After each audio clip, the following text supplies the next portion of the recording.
জানিয়ে দিব সর্বশেষ আপডেট বাংলা সংবাদ। শুরুতেই থাকছে শিরোনাম। প্রথমেই জানিয়ে দিব মহাকাশে আরো দুটি স্যাটেলাইট পাঠাচ্ছে ইরান। এখন জানিয়ে দিব ইরানের দ্বিতীয় দফায় প্রেসিডেন্ট নির্বাচন আজ। আরো জানিয়ে দিব লেবানন ইসরায়েলের জন্য জাহান্নামে পরিণত হবে বললেন ইরান। সর্বশেষ জানিয়ে দিব গাজায় ইসরায়েলে আরো 2 সেনা নিহত।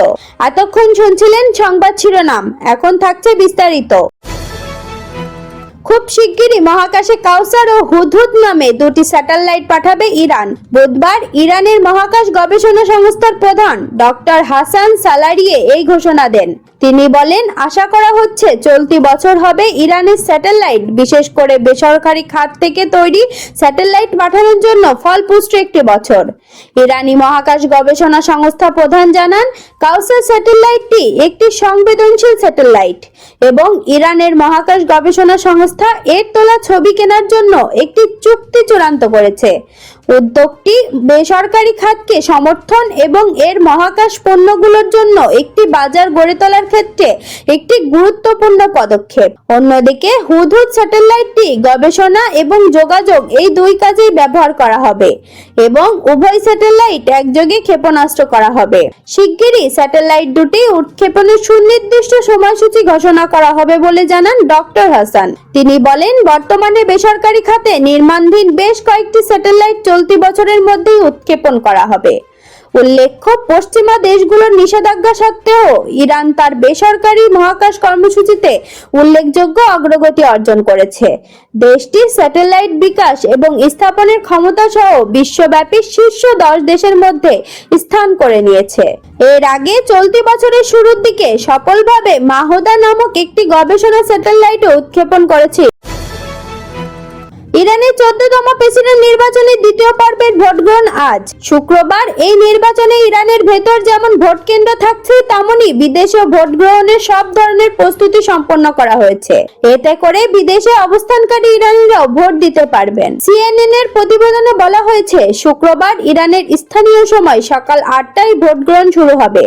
স্বাভাবিক নিয়মে 10 ঘন্টা ভোট গ্রহণ করা হবে, তবে প্রয়োজনে ভোট গ্রহণের সময় বাড়ানো যাবে। বিদেশে যারা ভোট দেবেন তারাও একই নিয়মের মধ্যেই পড়বেন। মূলত গত শুক্রবারের নির্বাচনে কোনো প্রার্থী প্রদত্ত ভোটের শতকরা 50% বেশি ভোট পেতে ব্যর্থ হওয়ায় এই নির্বাচন রান আপ বা দ্বিতীয় পর্বে গড়িয়েছে।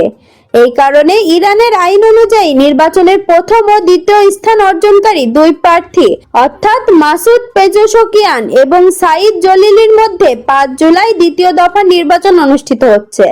ইরানের সংবিধান অনুযায়ী প্রেসিডেন্ট নির্বাচনে যেসব প্রার্থী অংশ নেবেন তাদের মধ্যে কেউ যদি সরাসরি প্রেসিডেন্ট নির্বাচিত হতে চান, তাহলে তাকে মোট ভোটের 50% বা তারও বেশি ভোট পেতে হবে। কোন প্রার্থী এই ম্যাজিক ফিগার স্পর্শ করতে না পারলে নির্বাচন গড়াবে রান আপে। সেখানে সর্বোচ্চ ও দ্বিতীয় সর্বোচ্চ ভোট পাওয়া 2 প্রার্থীর মধ্যে প্রতিদ্বন্দ্বিতা হবে। এই রান আপে যে প্রার্থী সর্বোচ্চ ভোট পাবেন তিনি প্রেসিডেন্ট নির্বাচিত হবে।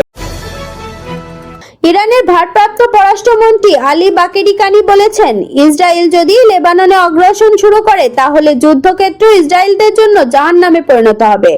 সেখান থেকে তারা বের হতে পারবে না। বুধবার ইরানের মন্ত্রিসভার সাপ্তাহিক বৈঠকের অবকাশে সাংবাদিকদের আলী বাকেরি কানি এসব কথা বলেন। সম্প্রতি ইসরায়েল সরকার লেবাননের সশস্ত্র গোষ্ঠী হিজবুল্লাহর বিরুদ্ধে সর্বাত্মক যুদ্ধ শুরুর হুমকি দিয়েছে।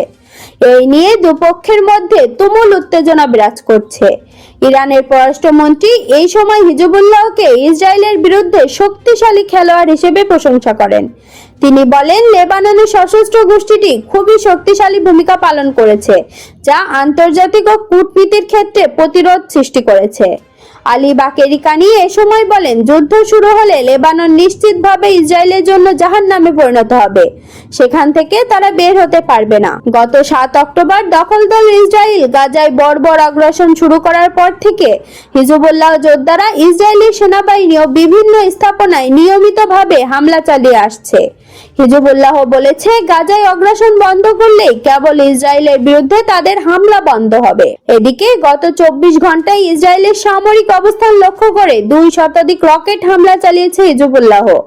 বুধবার সংগঠনটির তৃতীয় উচ্চপদস্থ কর্মকর্তা ও কমান্ডার মোহাম্মদ নিমাও নাসিরকে হত্যা করে ইসরায়েল। তারই জবাবে ওই রকেট হামলা চালায় হিজবুল্লাহ। বুধবার দক্ষিণ লেবাননের বৃহত্তম শহর টায়ারের একটি গাড়ি লক্ষ্য করে ওই হামলা চালায় ইসরায়েলি সেনারা। এতে দেশটির সশস্ত্র গোষ্ঠী হিজবুল্লাহর ওই কমান্ডার নিহত হন। গাজায় আগ্রাসন চালাতে গিয়ে হামাসের সঙ্গে যুদ্ধে ইসরায়েলের আরো 2 সেনা নিহত হয়েছে বলে স্বীকার করেছে দেশটির সেনাবাহিনী। এছাড়া আরো 2 সেনা আহত হয়েছে। বুধবার উত্তর গাজায় যুদ্ধ চলাকালে এই হতাহতের ঘটনা ঘটে বলে জানিয়েছে ইসরায়েলি বাহিনী। এক বিবৃতিতে ইসরায়েলি সেনাবাহিনী জানিয়েছে নিহত 2 সেনাই ক্যাপ্টেন পদমর্যাদার এবং এর মধ্যে একজন 7ম আর্ম ব্রিগেডের টিম কমান্ডার। বিবৃতিতে বলা হয়, কিরিয়াত শামইনোর 75তম ব্যাটালিয়ন এবং 7ম সার গোলানি ব্রিগেডের টিম কমান্ডার 21 বছর বয়সী ক্যাপ্টেন ইলে এলিশা লোগাসি উত্তর গাজা উপত্যকায় যুদ্ধের সময় নিহত হয়েছেন। সেনাবাহিনীর বিবৃতিতে আরো বলা হয়েছে, চলমান যুদ্ধে একই ব্যাটালিয়নের আরো 3 সেনা গুরুতর আহত হন। তাদের মধ্যে একজনের মৃত্যু হয়েছে। ইসরায়েলের একটি সংবাদ মাধ্যম জানিয়েছে, গাজা শহরের শেজাইয়া এলাকায় হামাসের একটি অ্যান্টি ট্যাঙ্ক ক্ষেপণাস্ত্র আঘাতে ওই হতাহতের ঘটনা ঘটে। এদিকে ইসরায়েলে এই 2 সেনার মৃত্যু নিয়ে গাজায় নিহত ইসরায়েলি সেনার সংখ্যা দাঁড়ালো 676-এ। তবে হামাস বলছে ইসরায়েলের সেনা নিহতের সংখ্যা এর চেয়ে ঢের বেশি। আজকের খবর এই পর্যন্তই। পরবর্তী খবর সবার আগে পেতে আইডিটি নিউজ চ্যানেলটি সাবস্ক্রাইব করে রাখুন।